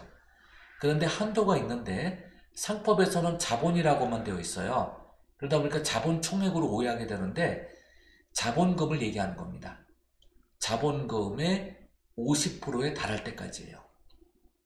그때까지만 이익준비금 설정하는 겁니다. 자, 임의적립금입니다. 이제 상법이나 기타 법률에 의해서 적립하는 게 아니고 그러니까 적립의 의무는 없는데 기업의 필요에 따라서 채무를 감소시키기 위해서 적립한다든지 사업을 널리 확장하기 위해서 적립한다든지 또 배당을 좀 줄 수 있도록 하기 위해서 적립을 한다든지 그래서 이제 주주들이 결의해서 적립하는 금액들입니다. 그러면 이제 이때 적립하게 되면 배당을 포기하고 적립하는 거예요. 근데 적립을 했다가 이거를 이제 쓰지 않는다면 임의적립금을 이입받을 수 있어요. 임의적립금 설정했던 것을 목적대로 사용하지 않을 때에는 그러면 반납도 가능합니다. 그래서 주주들에게 다시 배당금이 나갈 수 있도록 임의적립금 이익액으로 처리할 수 있어요. 일단은 이익잉여금이 발생할 때 법정 적립금이 있고 그 법에 따른 적립금 외에 주주들의 결의에 따라 임의로 적립할 수 있는 금액들이 있다라는 것, 네, 이렇게 보시면 되겠습니다. 그 다음에 처분 결의되지 않고 이제 남은 이익잉여금은 다음 연도로 이월해야 되죠. 이것을 미처분 이익잉여금이라고 합니다. 그 다음에 자본 계정 중 하나인 기타 포괄 손익 누계액이 있어요. 매도 가능 증권에 따른 평가 손실 또는 평가 이익이 있고 해외 지사가 있는 경우 해외 지사가 보유한 자산에 대한 환산 손익이 있습니다. 그래서 자산 또는 부채를 현재 기준 환율로 환산할 때 발생하는 손익이에요. 해외 지사가 아직 그러니까 폐쇄를 하기 전까지, 네, 해외 지사 문 닫기 전까지 이렇게 환산합니다. 그 다음에 미래 현금 흐름이 위험해질 걸 대비하기 위해서 보험을 든 상품을 매입했을 때 거기에 따른 평가를 또 하게 되죠. 네, 파생 상품에 대한 평가 손실이나 이익 전부 다 미실현 장기 보유 손익입니다. 그래서 기타 포괄 손익 누계액으로 일단은 거기다 이제 쌓아놓고 있는 것이죠. 자, 재무상태표의 작성 기준을 보겠습니다. 재무상태표는 반드시 구분 표시해야 됩니다. 이건 손익계산서도 마찬가지예요. 그래서 자산과 부채, 자본은 각각 자산은 자산대로, 부채는 부채대로, 자본은 자본대로 구분 기장을 해야 되겠죠. 자산은 이제 유동자산과 비유동자산으로 현금의 흐름, 유입에 따라서 결산일로부터 1년 이상이면 비유동자산, 결산일로부터 1년 이내면 유동자산이 되죠. 부채도 마찬가지로 유동부채와 비유동부채로 구분하는 거죠. 그래서 결산일로부터 1년 이내에 갚아야 될 돈들, 유동부채, 1년 이후에 천천히 갚아도 되는 빚들, 비유동부채가 됩니다. 자본에는 크게 자본금, 자본잉여금, 자본조정, 기타 포괄손익 누계액, 이익잉여금 등 5가지로 이루어져 있고요. 자본잉여금과 이익잉여금은 반드시 구분해야 되겠죠. 그래서 이것을 잉여금 구분계산이다 라고 부릅니다. 자, 유동성 배열을 원칙으로 하고 있죠. 그런데 KIFRS에서는 중요성의 원칙에 따라 배열을 하기도 합니다. 이거는 이제 기업이 선택하기에 나름이에요. 그래서 현금 유동성이 큰 항목부터 배열하는 것, 유동성 배열 또는 중요성에 따라서 가장 중요한 자산 위로 올리고 또 중요한 부채 위로 올리고 이런 식으로 중요성에 따라 배열할 수 있습니다. 또 자산과 부채의 유동성 구분을 보면 결산일로부터 1년 기준으로 유동적이냐 비유동적이냐로 구분합니다. 재무제표 항목은 비슷한 것끼리는 통합할 수 있어요. 구분도 하지만 그래서 자산, 부채, 자본 중 중요한 항목은 구분하여 표시, 중요하지 않고 성격, 기능이 유사하면 통합 가능합니다. 예를 들어서 매출채권 통합했죠? 네, 바드럼 외상 매출금 못 받은 거 같잖아요. 네, 통합한 거죠. 매출채권으로. 또 매입채무도 지급보험, 외상 매입금 둘 다 못 준 거잖아요. 네, 매입채무 뭐 현금 및 현금성 자산도 네, 통합한 거죠. 네. 현금에 해당되는 것, 뭐 통화, 수표, 그 다음에 요구불예금. 이거 바로 현금화할 수 있죠. 현금으로 통합한 거죠. 현금성 자산은 이제 취득일로부터 90일이라는 기간이 걸리면 일단 90일이라는 기간을 딜레이 시키는 거니까 이후에는 현금화 되는 거죠. 90일이라는 기간은 그렇게 긴 기간은 아니니까 일단은 현금이 현금인데 현금성을 가지고 있다라고 해서 현금성 자산 그 둘을 통합한 거죠.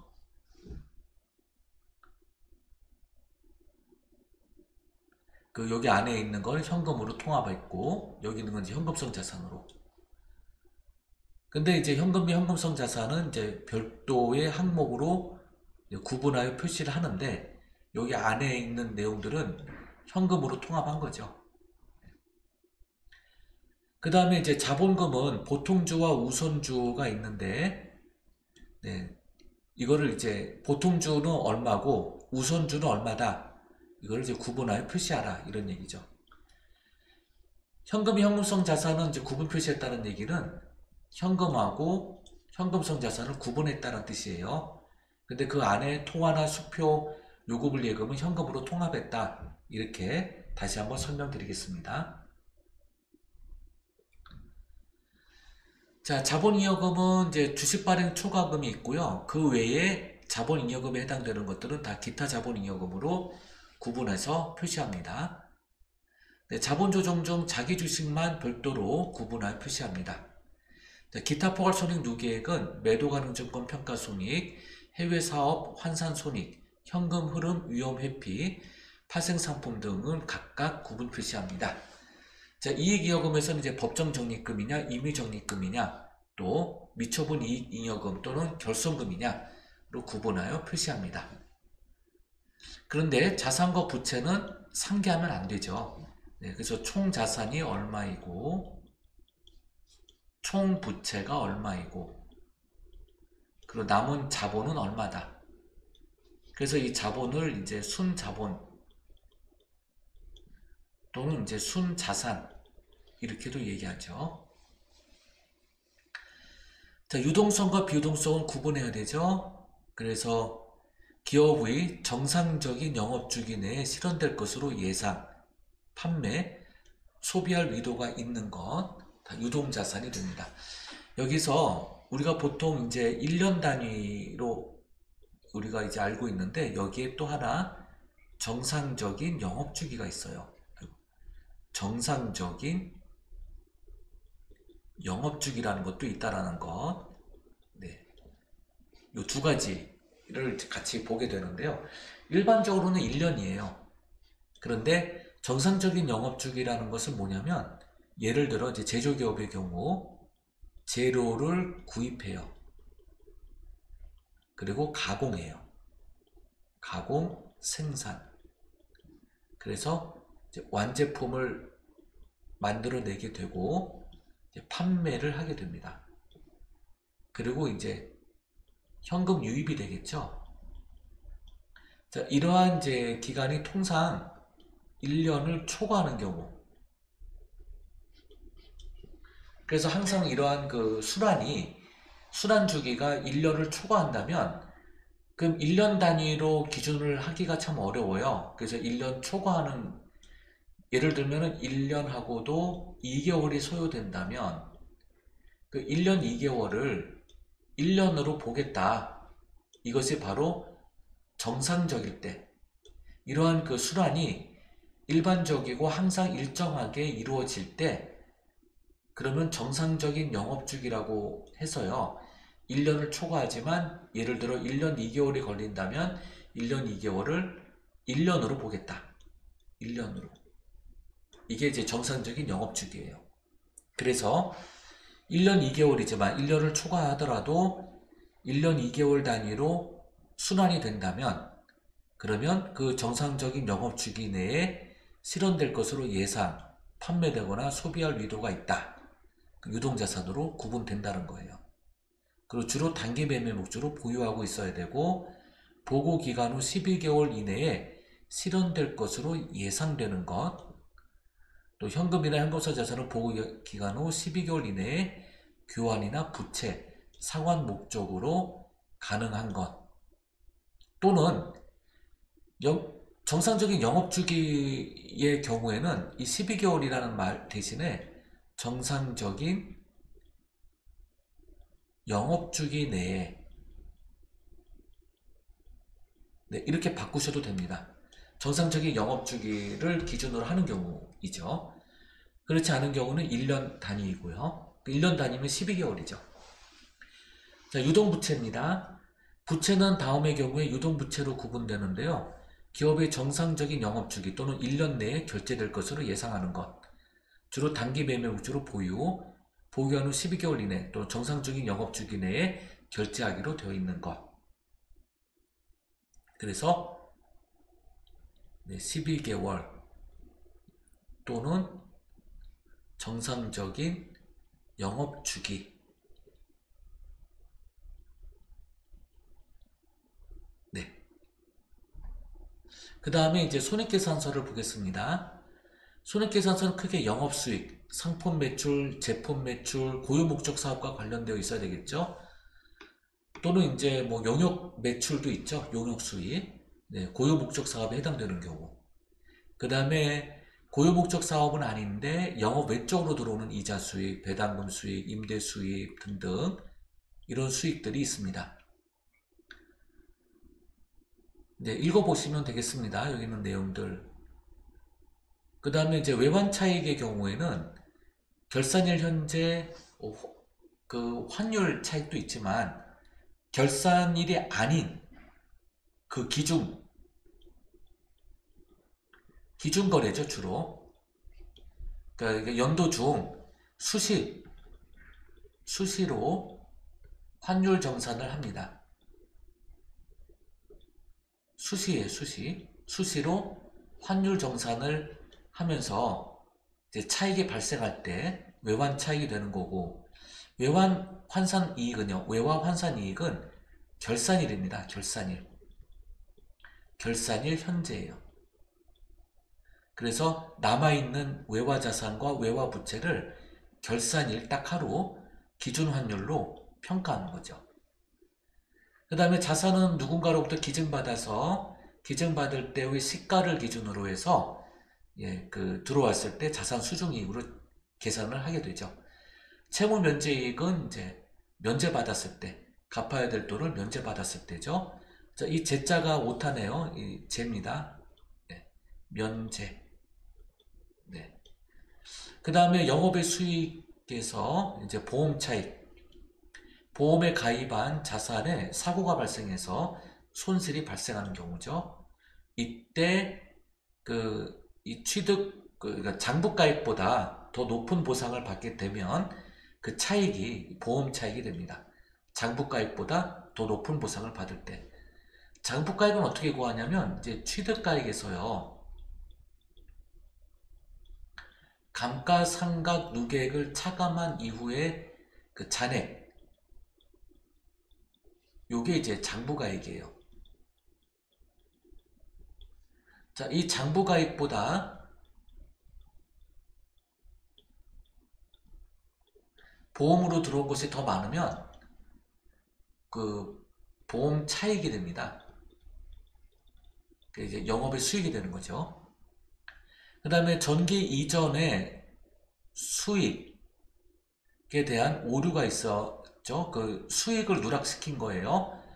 그래서 이제 결산일 이후에 발견되는 경우 전기 오류 수정 이익으로 잡게 되죠. 그 다음에 고유목적 사업이 아닌 어쩌다 한 번씩 발생되는 거죠. 비경상적인 수수료 수익이 발생되는 경우, 그 다음에 열거되지 않은 수익을 이제 잡이익으로 묶어서 이제 처리하게 됩니다. 그다음 매출원가. 네, 이 매출원가는 이제 직접 비용이죠. 네, 직접 비용이에요. 즉 매출액에서 직접 차감된다라고 해서 직접 비용 또는 이제 직접 원가 이렇게 부르기도 합니다. 자, 상품 판매와 관련된 매출 원가가 있고 또 제품 매출과 관련된 원가가 있죠. 제품 매출 원가. 자, 뭐 상품 매출 원가는 이렇게 구하죠. 굳이 이렇게 쓴다면 상품 매출 원가는 먼저 기초 상품 재고액 플러스 단기 상품 매입액. 자, 이 단기 상품 매입액에서는요, 매입 부대 비용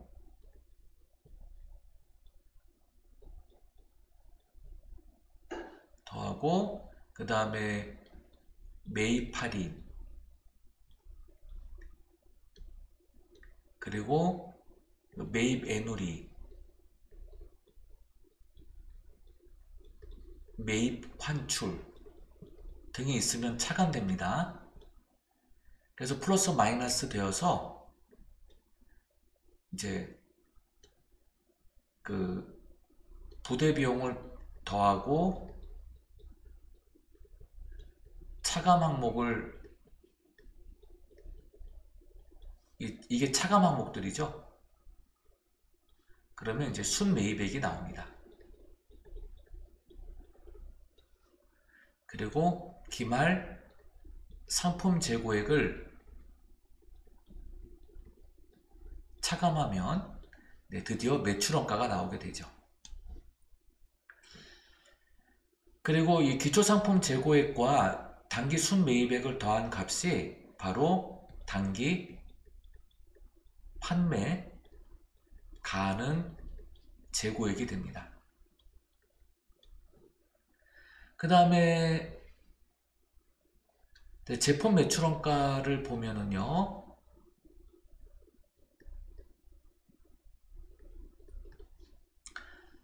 자, 기초 제품 재고액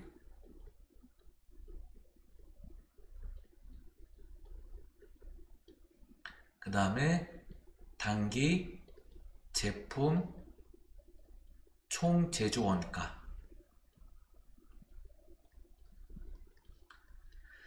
자, 요게 두 개 더한 값이 바로 단기 판매 가능 재고액이 됩니다.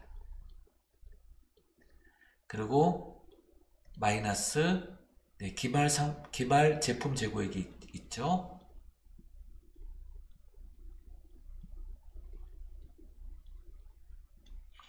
그래서 이 둘을 더하고 기말 제품 재고액을 차감하면 제품 매출 원가가 나오게 됩니다.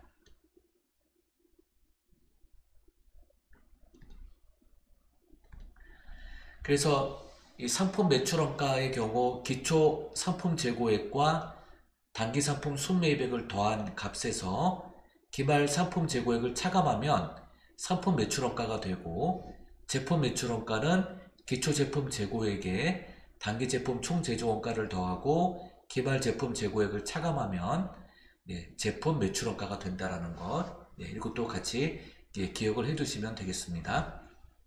그 다음에 급여, 퇴직급여, 그 다음에 복리후생비, 여기에는 이제 건강보험료 사주 부담금도 포함합니다. 그래서 건강보험료 사주 부담금. 자, 건강보험료 사주가 50% 부담하죠. 50%를 부담하죠. 종업원들이 부담할 돈과 함께. 그 다음에 여비교통비, 그 다음에 접대비, 통신비, 수도광열비, 세금과 공과. 세금과 공과금에 이러한 내용들이 있습니다. 한번 읽어보시고요. 그 다음에 또 50% 사주 부담하는 게 있죠. 4대 보험료 중에 국민연금, 국민연금 보험료가 있습니다. 자, 이 중에서 이제 직원들이 부담하는 연금도 있지만 사주가 또 50% 부담하죠. 50% 사주 부담금이 있어요. 그 다음에 감가상각비, 임차료, 수선비, 보험료, 차량 유지비, 운반비, 도소인쇄비 등 이렇게 있습니다. 그 밖에 이제 뭐 소모품비, 수수료 비용, 광고 선전비, 대손상각비, 그 다음에 시험 연구비, 그 신제품 개발 목적보다는 단순 연구 프로젝트 비용이죠. 그 다음에 개발비, 무형자산인 개발비로 인식을 했다가 이 개발비가 시장 가치가 없는 거예요. 이제 시장 가치가 없으면 무형자산이 모두 단기 비용이 되는 경우가 있어요. 자, 개발비로 계상했던 자산이 시장 가치가 없음으로 인하여 더 이상 자산으로서의 가치가 없게 되면 한꺼번에 단기 비용으로 계상하는데 그때 경상개발비로 회계 처리하게 됩니다. 그 밖에 이제 판매 관련 수수료 등이 있고, 영업의 비용은 영업의 수익과의 반대로 이자 비용, 그 다음 기타의 대손상각비. 자, 여기도 대손상각비가 있죠. 여기 대손상각비는 주로 매출채권, 상사채권 등에 대해서 미회수 채권이 되었을 때 판매비와 일반관리비에 해당하는 대손상각비가 되고요. 기타의 대손상각비는 기타라는 접두사가 붙었죠. 기타 채권입니다. 매출채권 이외의 기타 채권에서 대손이 발생했을 때 그때 영업의 비용에 해당되는 기타의 대손상각비가 됩니다. 자, 단기 매매증권에 대한 평가손실, 또 유형자산에 대한 처분손실, 또 재고자산 감모손실. 네, 이거 원가회계 시간에 공부했죠. 네, 그 장부 수량이 이제 실제 장부 수량과 장부상 수량과의 비교해서 이제 실제 재고 수량이 부족해지는 거죠. 그때 그 원인 불상, 원인이 파악이 안 되는 경우, 그래서 원인이 불명한 경우, 뭐 분실이 났거나 파손, 도난 등으로 인해서 일어난 그 유실된 부분들, 그래서 이제 유실된 수량에다가 장부상 원가를 곱해서 나온 금액, 네, 재고자산 감모손실이 있죠. 그 다음에 외환차손, 외화환산손실. 자, 외화환산손실은 결산일에 그 기준환율 등을 적용했을 때 손실이 발생하는 경우, 외환차손은 이제 주로 이제 기준거래에서 수시로 환율 정산을 하면서 발생되는 손실입니다. 그 다음에 기부금이 있어요. 그 이제 뭐 고아원이나 국방부 등에 이제 기부하는 그런 자산 또는 현금 등을 말하고요. 그 다음 매출채권 처분 손실은 뭐냐면 이제 받으러 있죠. 어음을 할인하는 경우입니다. 할인할 때 발생되는 할인이자 이게 이제 매출채권 처분 손실이죠. 그 다음에 보험에 미가입된 상태로 유형자산 등의 이제 손실이 발생되는 경우, 유실 또는 화재로 인해서 이제 유실되거나 또는 도난 등에 의한 분실, 재해손실이 되죠. 그 다음에 전기 오류 수정 손실이 있습니다. 전기 이전의 비용을 누락시켰어요. 전기 오류 수정 손실.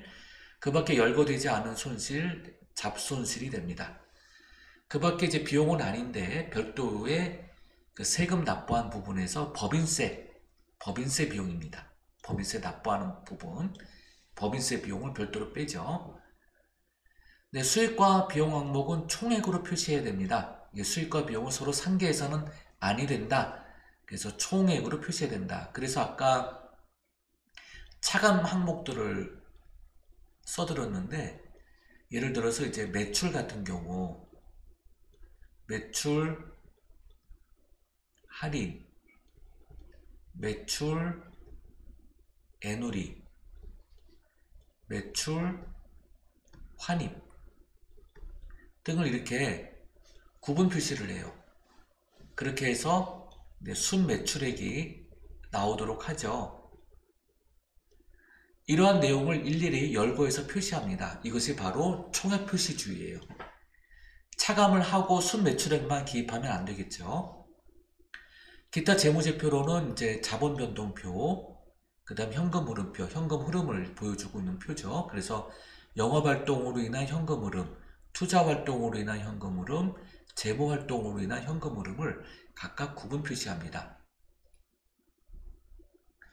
주석은 이제 재무제표는 숫자로만 기입되다 보니까 주석으로도 이제 별도로 표시를 해야 됩니다. 그래서 재무제표에서 전기 대비 단기의 숫자가 크게 변화가 있게 되면 왜 변화가 있었는지, 또 재고자산의 평가 방법은 어떤 방법으로 했는지 등등을 이제 텍스트로 작성합니다. 보고서 형태로. 텍스트 리포터죠. 이거 이제 이걸 주석이라고 얘기하죠. 네, 여러분들 장시간 수고 많으셨습니다. 예, 또 다음 시간에 또 문제풀이 시간에 또 뵙도록 하겠습니다. 감사합니다.